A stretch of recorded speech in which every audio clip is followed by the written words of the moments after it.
السلام علیکم ورحمۃ اللہ وبرکاتہ۔ وعلیکم السلام نحمده ونصلي ونسلم على رسوله الكريم، اما بعد فاعوذ باللہ من الشیطان الرجیم، بسم اللہ الرحمن الرحیم۔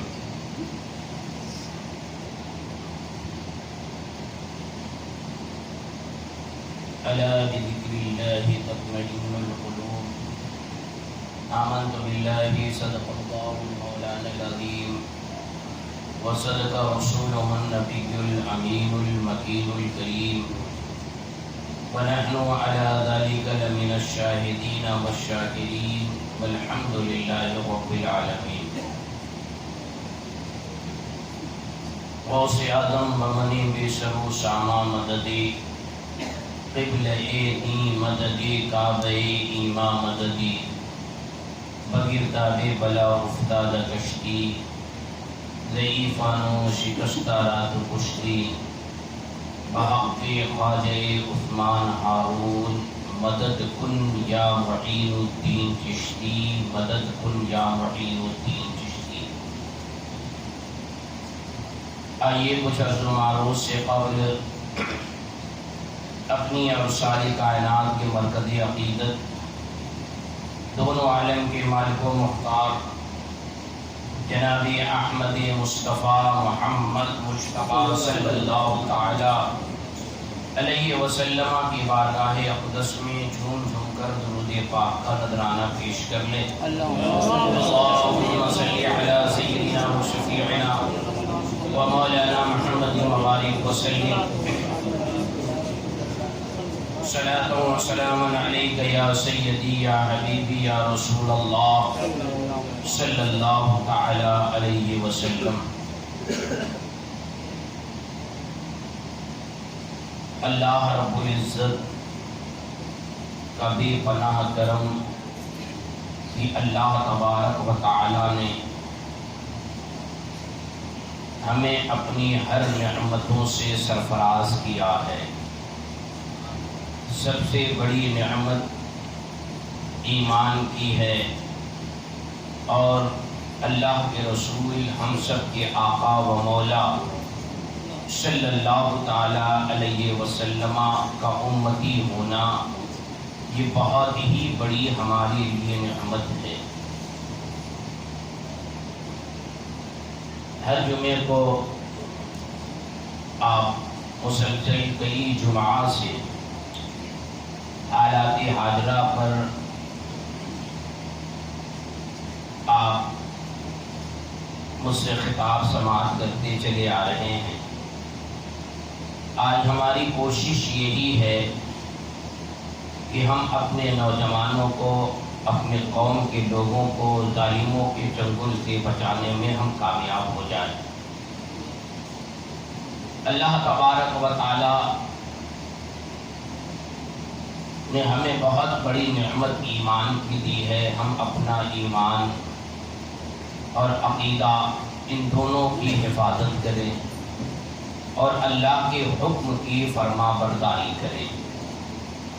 یہ ایک جملہ جو ہے آپ اس پر غور کریں کہ اللہ کے حکم کی فرما برداری یہی ایمان ہے، اور جس نے اللہ کے حکم کی فرما برداری نہیں کی اس نے ایمان سے بغاوت کی۔ اللہ تبارک و تعالی نے بروز حشر حساب و کتاب کے بعد جنتیوں کو جنت میں اور جہنمیوں کو جہنم میں جانے کا حکم فرمائے گا۔ ہو سکتا ہے ہمیں بہت آسان لگتا ہو یہ ساری چیزیں، اور ہماری سوچ میں یہ ہو کہ بڑی آسانی کے ساتھ ہمیں جنت میسر آ جائے گی۔ جنت پانا اتنا آسان نہیں جتنا ہم سمجھتے ہیں۔ جنت کی طلب کے لیے، اللہ کی عبادت کے لیے، اللہ رب العزت کا قرب حاصل کرنے کے لیے، اللہ کو راضی کرنے کے لیے اگر ہم صحابہ اکرام رضوان اللہ تعالی علیہ مجمعین کی زندگی اور ان کے احوال کو اگر دیکھیں تو ہماری اپنی زندگی بڑی بیکار لگتی ہے کہ وہ صحابہ اکرام رضوان اللہ تعالی علیہ مجمعین اللہ نے ان کا ذکر قرآن میں فرمایا اور رضی اللہ عنہم ورضوا عنہ کے خطاب سے اللہ نے انہیں نوازا. اور ہمارا عقیدہ اور ایمان کی ہر صحابی نبی جنتی ہے، کیونکہ ان صحابہ اکرام رضوان اللہ تعالی علیہ مجمعین نے جو کچھ بھی سیکھا ہے حضور سے سیکھا ہے. اگر قرآن کا نزول ہوا ہے اللہ کے رسول صلی اللہ تعالی علیہ وسلم پر، اگر قرآن کو سب سے پہلے کسی نے سنا ہے تو وہ صحابہ اکرام رضوان اللہ تعالی علیہ مجمعین کی جماعت ہے. ہم محلے کی مسجد میں اور قسمت نے ہمارا ساتھ دیا تو مکہ اور مدینہ کی مسجد میں ہماری نمازیں ہو جاتی ہیں، مگر صحابہ اکرام رضوان اللہ تعالی علیہ مجمعین نے حضور کی اقتداء میں نماز پڑھی، حضور کے پیچھے حضور کی اقتداء میں نمازیں ادا کی.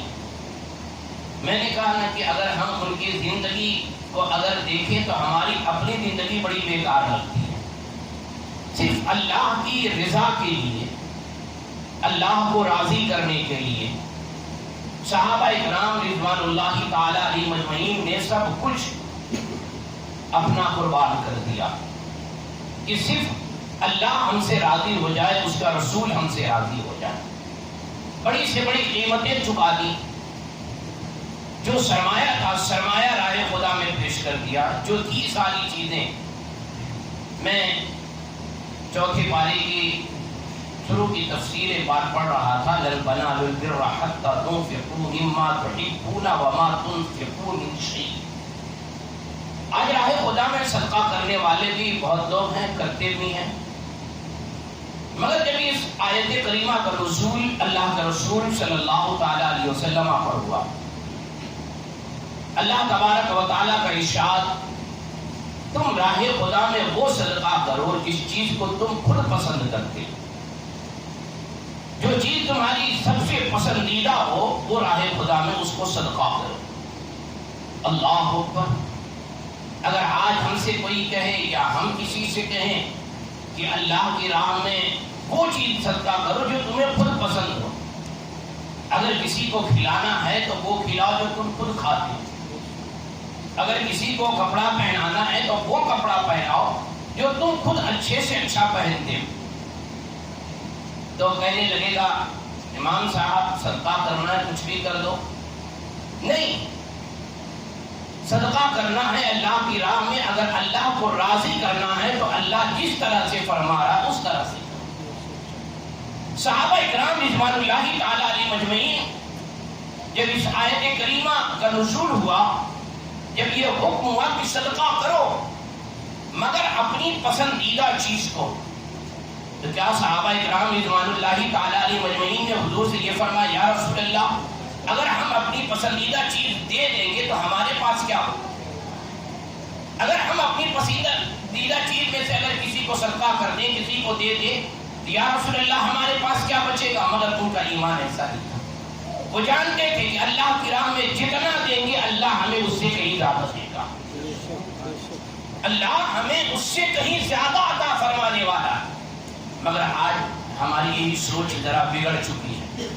اگر ہم کسی کو دیتے بھی ہیں تو بڑا احسان جتا کے دیتے ہیں، یا تو اگر کسی پر ہم خرچ بھی کرتے ہیں تو بعض بسا اوقات ایسا ہوتا ہے کہ انسان نام و نمود کے لیے کر دیتا ہے. اگر نام و نمود کے لیے نہیں ہے، صرف اللہ کو راضی کرنے کے لیے ہے، رب تو نے دیا، تیرے دیے میں سے میں نے کسی مجبور پر خرچ کر دیا، یہ تیری عطا ہے، تیرا فضل ہے کہ تو نے مجھ ناچیز کو اس لائق سمجھا، مجھ کمتر کو اس لائق سمجھا کہ میں نے کسی کی مدد کر دی. یہ بھی اللہ کی عطا ہے، یہ بھی یاد رکھنا. اگر خالص اللہ کی رضا کے لیے اگر کسی نے راہ خدا میں خرچ کیا اور دیا تو اللہ اس سے راضی ہو جاتا ہے اور اس کے صدقے کو اللہ قبول کرتا ہے اور اس سے کہیں زیادہ اللہ رب العزت اسے عطا فرماتا ہے نا حدیث پاک میں کہ ایک ہاتھ سے دو دوسرے ہاتھ کو بتانا چاہیے. کسی غریب کو دو تو بتا کر نہ دو کہ اس غریب کو شرمندگی اٹھانی پڑے. آج ایسا ہوتا ہے کہ ہم بڑی بڑی بھیڑیں لگا لیتے ہیں, لوگوں کو دیتے ہیں, بیچارہ جو غریب ہوتا ہے بڑی شرمندگی سے وہ سامان اپنے سر پہ یا ہاتھ میں نگاہیں نیچے کر کے لے کے جاتا ہوتا ہے نا ایسا. اب بہت ایسی جگہوں پہ تو ہے کہ جب لوگ کچھ کسی کو دیتے ہیں تو باقاعدہ فوٹو وغیرہ کھینچا جاتا ہے, دینے والا تن کے کھڑا رہتا, لینے والا نگاہ نیچے کر کے کھڑا رہتا. لینے والا مجبوراً یہ سوچتا ہے اے میرے رب آج میں کہاں کر کھڑا ہوا ہوں کہ آج پوری دنیا مجھے جان گئی, تو جانتا تھا تو میرا رب ہے, میں غریب ہوں. آج پوری دنیا جان گئی کہ میں غریب ہوں. دینے والا فوٹو نکال رہا ہے, تن کے کھڑا ہے, لینے والا چھپ کر کھڑا رہتا ہے, نگاہیں نیچے رکھتا ہے. مگر صحابہ کرام رضوان اللہ تعالی علیہم اجمعین جب اس آیت کریمہ کا نزول ہوا لن تنالوا البر حتى تنفقوا, اس صحابی رسول کے بارے میں ہے کہ ان کا ایک بڑا پسندیدہ باغ تھا, بڑا خوبصورت باغ تھا. خود فرماتے کہ اس باغ میں اللہ کے رسول صلی اللہ تعالی علیہ وسلم تشریف لاتے. کہتے جب میں نے اس آیت کریمہ کو سنا, یہ میرا پسندیدہ باغ ہے, مجھے پسند ہے. جیسے ہی اس آیت کریمہ کو لن تنالوا البر حتى تنفقوا مما تحبون وما تنفقوا من شيء, جیسے ہی میں نے اس آیت کریمہ کو سنا, اپنے اس پسندیدہ باغ کو میں نے غربا مساکین میں صدقہ کر دیا.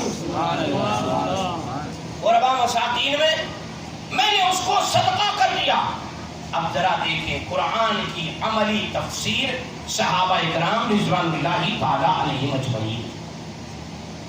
ان کو فکر نہیں رہی کہ یہ میرا خوبصورت باغ, یہ میری اتنی بڑی جائیداد جس سے سالانہ اتنی کمائی ہوتی ہے.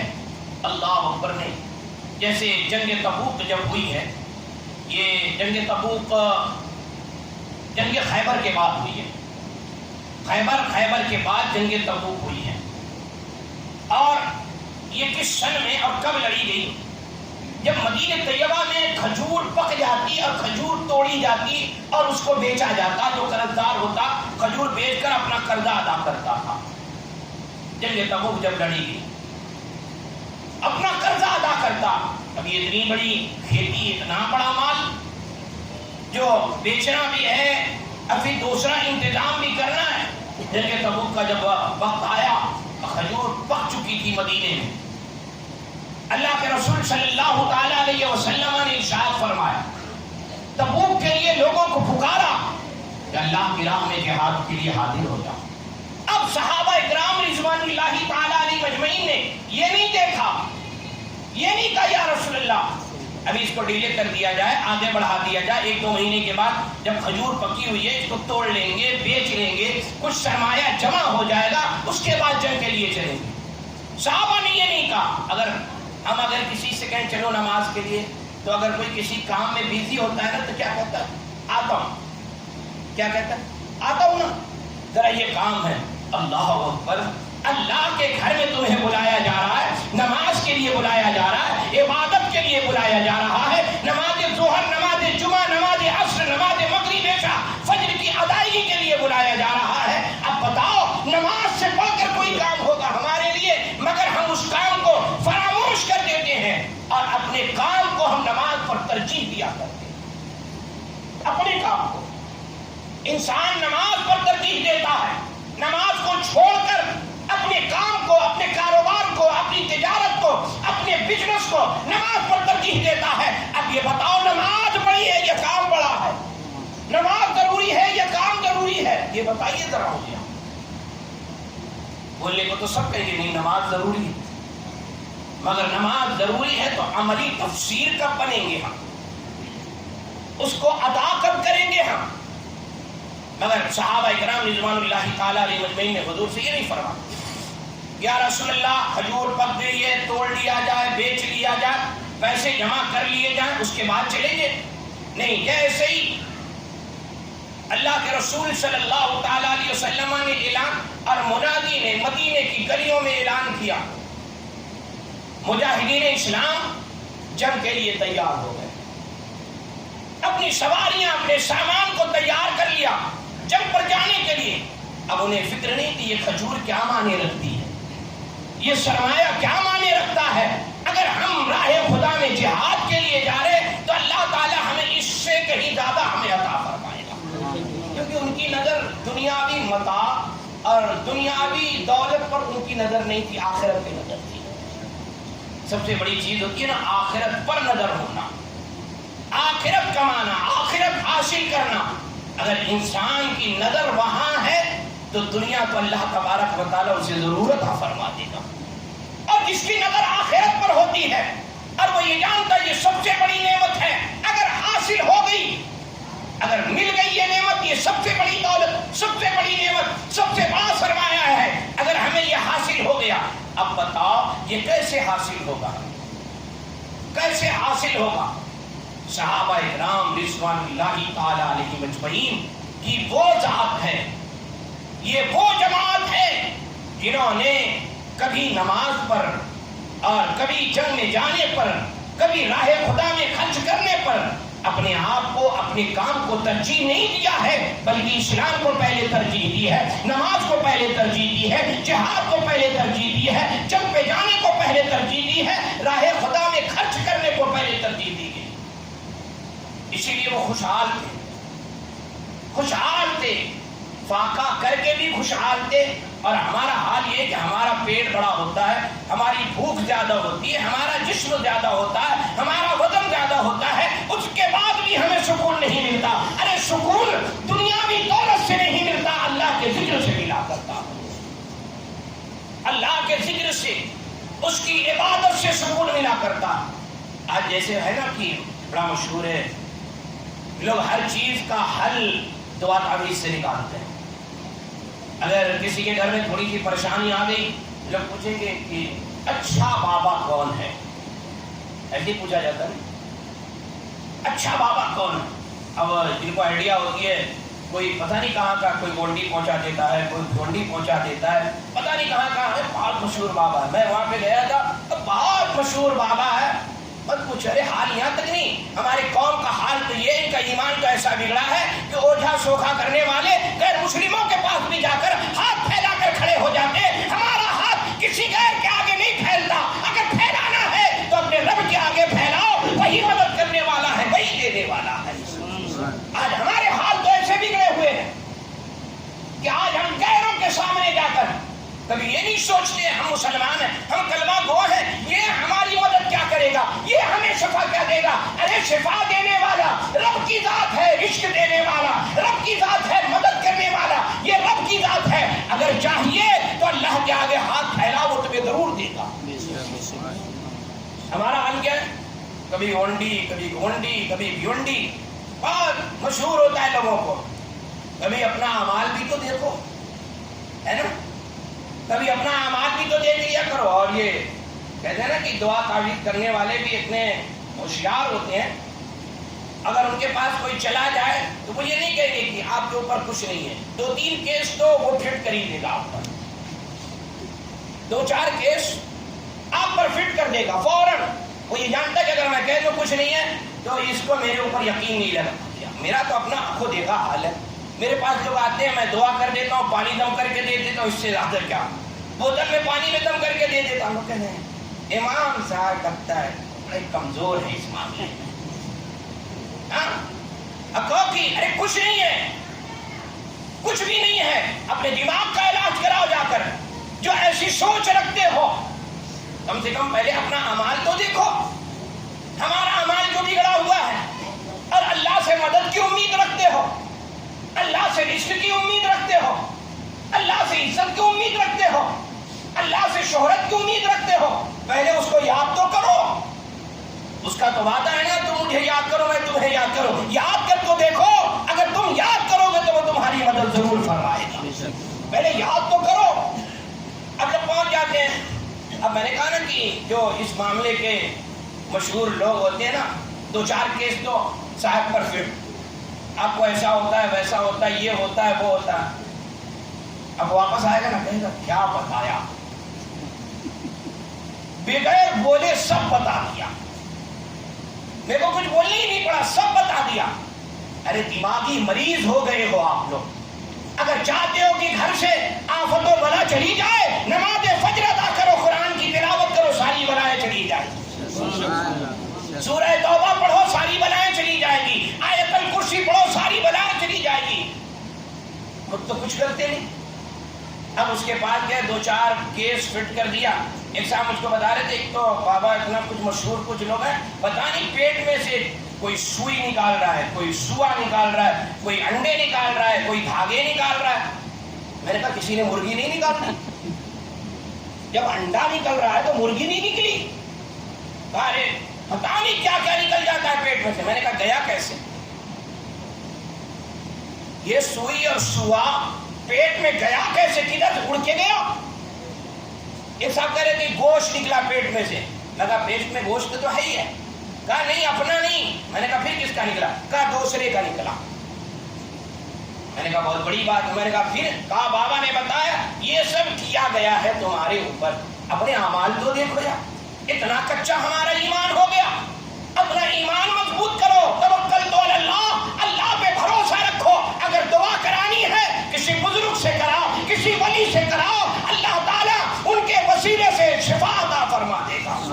ایرو غیرو نتھو خیرو سے دعا نہ کرو کہ جس کو خود دعا کی ضرورت ہو، دعا ایسے سے کراؤ کہ جس کی دعا باب اجابت سے جا کے ٹکراتی ہو، جس کی دعا اللہ کی بارگاہ میں مقبول ہوتی ہو۔ اور اپنے لیے خود دعا کیا کرو، اپنے لیے خود دعا کیا کرو۔ کیا آپ حضور مفسر قرآن رحمت اللہ تعالیٰ علیہ سے آپ لوگوں نے ملاقات کی ہے نا؟ میں نے بھی بارہا ملاقات کی۔ کیا فرماتے ہیں؟ ہم بھی دعا کریں گے، آپ بھی دعا کرو۔ یہ جملہ رہتا تھا نا، میرا جملہ غلط، میں نے پلٹا تو نہیں جملہ نا، یہی جملہ ہوتا تھا نا، آپ بھی دعا کرو۔ ایسا نہیں کہتے تھے، ویسے کچھ لوگ ہاں جاؤ میں نے دعا کر دیا تمہارا کام ہو گیا، یہ نہیں۔ ہم بھی دعا کریں گے، آپ بھی دعا کرو، انشاءاللہ اللہ ضرور قبول فرما لے گا، اللہ ضرور قبول فرما لے گا۔ تو ہمیں تو یہ بھی توفیق نہیں ہوتی کہ ہم اللہ کی بارگاہ میں دعا کریں۔ اور بات چل رہی تھی کہ پیٹ میں کچھ ہے، کہاں سے گیا؟ اب آپ سوچتے ہو گے کتنے لوگوں کے ساتھ ایسے معاملات پیش آئے ہوں گے نا؟ کتنے لوگوں کے ساتھ ایسے معاملات آتے رہتے، پیٹ میں سے یہ گوشت نکلا، وہ ہڈی نکلی، وہ چمڑا نکلا، یہ نکلا، وہ نکلا۔ یار یہ سب نظر بندی ہے، کیا بولیے؟ نظر بندی ہے، نظر کا کمال ہے۔ ابھی کچھ دن پہلے ایک بابا کے بارے میں بہت سوشل میڈیا پر شو ہوا تھا کہ وہ تو کاجو بادام نکال کے کھلاتا تھا۔ واقعی کاجو بادام ایسے ہاتھ ڈالتا، ایسے گھماتا اور نکالتا، ایسے دیتا، لوگ لوٹ لوٹ کے کھا رہے تھے۔ لیکن دیکھا وہی بابا بڑے بڑے لوگوں کو پیسے مانگ رہے تھے، میری بیٹی کی شادی ہے۔ یار جو بابا کاجو بادام نکال سکتا ہے اس کو پیسے کی کیا ضرورت ہے کسی کے سامنے ہاتھ پھیلانے کی؟ جب کاجو بادام نکال رہا ہے تو اتنا نکال لے کے بیچ دے۔ بادام بھی مہنگی بکتی ہے، کاجو بھی مہنگا بکتا ہے، تو خود اپنا کاروبار کر سکتا ہے، کسی سے مدد مانگنے کی اسے ضرورت نہیں پیش آئے گی۔ یہ سب نظر کا کمال ہے، یہ یاد رکھنا۔ ایسے باباؤں سے، ایسے لٹیروں سے، ایسے مافیوں سے اپنے آپ کو بچاؤ، یہ تمہیں گمراہ کرتے ہیں۔ اگر ہم کہیں کہ اللہ سے جا کے مدد مانگو، بزرگوں کے وسیلے سے جا کے مدد مانگو، بزرگوں کی بارگاہ میں بیٹھ کر رب سے دعا کرو، اللہ تبارک و تعالیٰ تمہیں ضرور کامیابی عطا فرمائے گا، مگر ہم سے تو ہو نہیں سکتا۔ یہ ساری چیزیں ہیں۔ سکون کس چیز سے ملے گا؟ اللہ کے ذکر سے۔ اطمینان کس سے حاصل ہوگا؟ اللہ کے ذکر سے۔ کامیابی کس سے ملے گی؟ اللہ کے ذکر سے۔ آپ کہو گے آپ لوگ اللہ اللہ کا ذکر کرتے رہتے ہو، کیا صحابہ اکرام نے کیا؟ کیا پوچھتے ہیں؟ کیا صحابہ اکرام نے یہ ذکر کیا؟ اللہ اللہ حق اللہ لا الہ الا اللہ، کیا صحابہ نے کیا؟ رسول کیا فرماتے ہیں؟ جس کا دل زنگ آلودہ ہوتا ہے، جب اس سے ذکر اللہ کا ذکر کرایا جائے تو اللہ تعالیٰ ذکر خدا سے اللہ تعالیٰ اس زنگ آلودہ دل کو صاف کر دیتا ہے۔ کہا صحابہ اکرام، میں نے کہا صحابہ اکرام کیا؟ صحابہ اکرام کے دل پر اللہ کے رسول کی نگاہ پڑتی، وہ نگاہ مصطفیٰ کا کمال ہے کہ نگاہ مصطفیٰ پڑ گئی، وہ جو دل زنگ آلودہ تھا اللہ نے اسے صاف کر دیا، معرفت الہی کا گنجینہ بنا دیا، ان کا دل صاف ہو گیا۔ اور ہمارا دل صاف نہیں ہو پاتا تو ہم ذکر خدا کرتے ہیں، اسی سے ہمارے دل کو سکون بھی ملتا ہے اور ہمارا زنگ آلودہ دل صاف بھی ہو جایا کرتا۔ تو میرے بزرگوں دوستوں، یہ موضوع بڑا وسیع ہے، یہ بابا اور بیوی کافی تقریر میری اس موضوع پر بڑھالا اور اعتراف میں ہوئی ہے۔ میں ان ساری چیزوں کو ایرو گیرو نتھو خیرو جو بابائیں ہیں، ایسے لوگوں کو نہ تو میں جانتا ہوں، نہ تو ایسوں کو پسند کرتا ہوں، نہ تو کسی کو ایسے لوگوں کے پاس بھیجتا ہوں۔ آپ اپنا علاج خود کریں، ایسی چیزوں سے باہر نکلیں اور ان ساری چیزوں پر ایمان نہ رکھیں، اللہ اس کے رسول کی ذات پر مکمل ایمان رکھیں۔ یار یہ لوگ تمہیں کیا بتائیں گے، کیا بتائیں گے کہ تمہیں کس نے کیا، کیا کیا، کون کیا؟ ایک ہی ہے چرخ، اسی چرخ پہ سب کو گھماتے ہیں کہ تمہارے گھر والوں میں سے کسی نے کسی کو کیا۔ ایسوں کو اپنے جوتوں کی نوک پہ رکھو، کہاں؟ جوتوں کی نوک پہ رکھو، جو لوگوں کے ایمان کو لوٹتا ہو اور اللہ سے دور کرتا ہو۔ میں تو ایسوں کو اپنے جوتوں کی نوک پہ رکھتا ہوں اور ان کے جوتوں کا سر کا تاج بناتا ہوں، جو اللہ سے قریب کیا کرتے ہیں، جو اللہ سے قریب کرتے ہیں۔ جو اللہ سے قریب کرے ان سے قریب ہو جاؤ، جو اللہ سے دور کرے ایسے لوگوں کو اپنے جوتے کی نوک پر رکھو۔ شفا دینے والا یہ بھی ہمارا رب ہے، پریشانی بیماری جو بھی ہے یہ سب اللہ کی طرف سے ہے، اس کی بارگاہ میں رو اور گڑ گڑاؤ، منت و سماجت کرو، اللہ تعالیٰ ضرور پورا فرمائے۔